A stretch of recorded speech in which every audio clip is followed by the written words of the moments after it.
안녕하세요. 오늘의 요리는 꼬막라면을 만들 거예요. 꼬막을 여러 번 깨끗이 씻은 후 물에 담가 해감을 시킵니다. 해감시킨 꼬막은 찬물에서부터 끓입니다.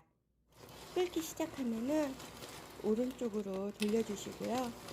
이 꼬막이 좀 작아서요. 금방 익더라고요. 이렇게 입을 벌리면은 다 익은 거니까 불을 끄고 라면에 넣을 거 10개만 골라 놓습니다. 숙주 조금 더 씻어서 준비해 주세요. 라면을 끓일 건데요. 저는 물을 끓였어요. 그래서 뜨거운 물을 붓는 거고요.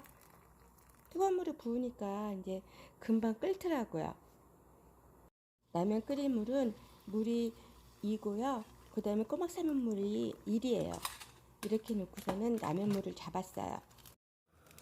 라면 수프와 건더기 수프를 넣고 끓입니다.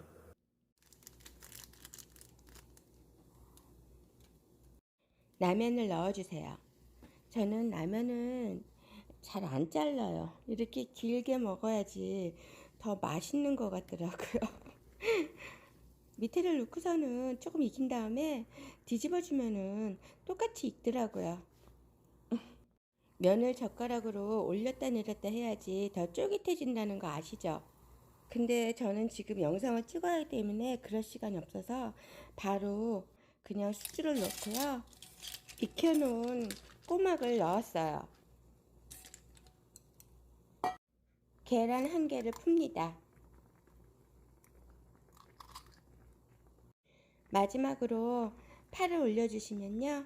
맛있는 꼬막라면 완성이에요. 저는 아직도 끝나지 않은 다이어트를 하는 중인데요. 그래서 라면 먹은 지가 한 3달은 된 것 같아요. 근데 어제 딸한테 이렇게 끓여주니까 딸이 너무너무 맛있다고 정말 잘 먹더라고요. 그래서 저도 낮에 한번 끓여 먹어봤어요. 그랬더니 정말 맛있더라고요.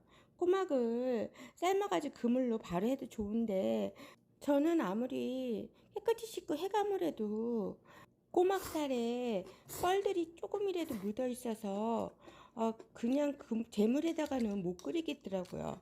그래서 별도로 따로 끓인 다음에 육수도 다시 걸러서 깨끗한 것만 넣고서는 물과 섞어서 끓인 거예요. 그래도 그 맛이 어디 가지 않고선요 그대로 남아있더라고요. 이렇게 끓여야지 꼬막에 조금이라도 뻘이 안 남아 있어서 찝찝하지 않아서 잘 먹을 수 있어요. 정말 오래간만에 끓여 먹어서인지 몰라도 라면도 맛있고요. 그 숙주가 들어가서 또 개운한 맛도 내고요. 그리고 제가 라면이 불으면은 안 먹어서요. 빨리빨리 후딱후딱 끓여냈잖아요. 그래서 그런지 먹을 때까지 쫄깃쫄깃하면서 안 불었더라고요. 다행이죠? 지금의 제철인 꼬막 넣고 끓인 라면 맛있게 끓여 드세요.